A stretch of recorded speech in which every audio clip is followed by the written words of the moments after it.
In today's video, I'm going to teach you how to add tax in Squarespace. Whether you're running an online store or offering digital products, setting up taxes correctly is crucial for compliance and financial management. Let's walk through this process step by step to ensure you're ready to handle any tax requirements your business may face. First, start by heading to your Squarespace homepage. Consider this your main dashboard where all the magic begins. Take a moment to familiarize yourself with the layout if you're not already used to it. Now you'll want to locate the search bar within this interface. It's typically found at the top part of the screen, making it easy to access whenever you need to find specific settings quickly. Once you've clicked on the search bar, type in the word tax.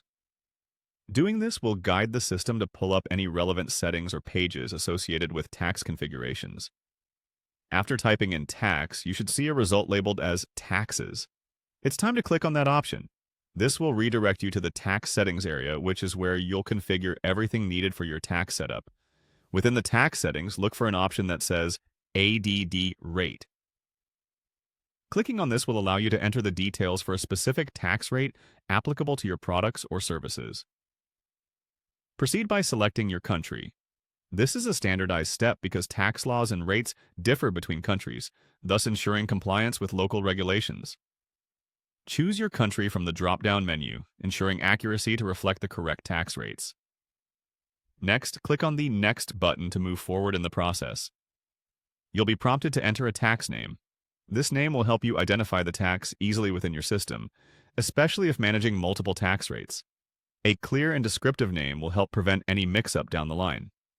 After naming your tax, input the tax rate applicable. This rate is typically a percentage reflecting how much tax should be charged based on regional regulations or your particular business obligations. Make sure to double-check for accuracy, as incorrect tax rates could lead to issues with compliance or accounting.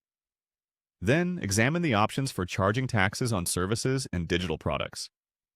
If applicable to your business, make sure these boxes are checked. Similarly, consider whether you need to charge taxes on shipping. Some regions mandate taxes on shipping, so this too might be necessary, depending on your base location and the nature of your shipments. Finally, once all necessary information has been configured, click on the Save button to ensure your settings are applied. This step is crucial as it confirms all your hard work and establishes your tax settings within the Squarespace system, thus wrapping up the process.